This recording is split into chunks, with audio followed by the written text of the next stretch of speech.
शाम होती जा रही थी।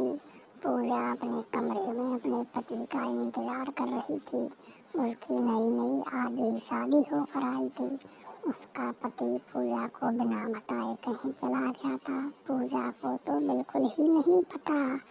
पूजा बड़ी सोच में पड़ रही थी कि आज हमारी पहली रात है और मेरा पति मुझे छोड़कर कहाँ चला गया, पता ही नहीं। हे भगवान, हम पर ऐसी ही कृपा बनाए रखना, सदा सदैव खुशी रखना। हम तो तुम्हारे लिए ही सारी उम्र उपस्थित हैं। हम एकदम बाल ब्रह्मचारी हैं। हे भगवान, हमारे घर में किसी प्रकार की असुविधा न हो, सुविधा ही रहे। हम तुम्हारी सेवा ऐसे ही करते रहेंगे। हे भगवान, हम तुम्हारे दर पर सुबह शाम आते हैं, हम पे कृपा करना। रामपुर गाँव बड़ा ही प्यारा गांव था। अच्छे अच्छे घर बने हुए थे, सुंदर सुंदर पेड़ थे, सभी लोग अच्छे से रहा करते थे। रामपुर गांव में ही पूजा की शादी हुई थी। पूजा का पति रामू एकदम ब्रह्मचारी था। उसने शादी तो कर ली थी, पर उसको पता ही नहीं था कि मेरी शादी हो गई है और वह पूजा को छोड़कर पूजा करने के लिए मंदिर में चला जाता है। उसे पूजा का बिल्कुल ध्यान ही नहीं रहता है और वह अपनी पूजा पाठ में एकदम व्यस्त था। सुनते हो जी, पता नहीं आज ही हमारे बेटे की शादी हुई है और वह बहू को छोड़ करके पूजा पाठ में व्यस्त हो गया, मंदिर चला गया। बहू उसका इंतजार कर रही है। हमारी तो समझ में नहीं आता, हम क्या करें जी। उसको समझाना पड़ेगा, उसे पता ही नहीं क्या करें। वह तो ब्रह्मचारी है, पूजा पाठ में ही व्यस्त रहता है। उसको बुद्धि दे दे भगवान, उसे पता चल जाए कि शादी हो गई है। नहीं तो बहू हमारा घर छोड़कर चली जाएगी, हम बर्बाद हो जाएंगे। उसको जल्दी से जल्दी समझ आ जाए। चलो घर चलता हूँ, अब तो काफ़ी शाम भी हो गई। घर पे मम्मी पापा इंतज़ार कर रहे होंगे। आज मेरी शादी भी हुई है। चलो उसको भी समझा दूँगा कि अभी मैं बाल ब्रह्मचारी हूँ, अभी कुछ गलत नहीं हो सकता। अरे तुम आ गए, तुमको सोचना तो चाहिए कि तुम्हारी आज शादी हुई है, हमारी आज पहली रात है। जल्दी आ जाते, कहाँ चले गए और ये क्या भेष बना रखा है तुमने, बाबा हो गए क्या? पूजा, तुम ये क्या कह रही हो? हम भगवान के भक्त हैं। भगवान की पूजा करने में ऐसे ही कपड़े पहने जाते हैं।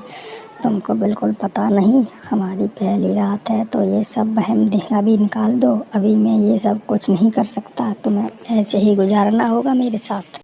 फिर क्या है, दोनों लोग पास पास की सोने की बजाय दूर दूर सो जाते हैं और रात हो जाती है, फिर सुबह हो जाता है। तो पूजा आराम से सो रही होती है, अचानक देखती है कि उसके कमरे में उसका पति है ही नहीं।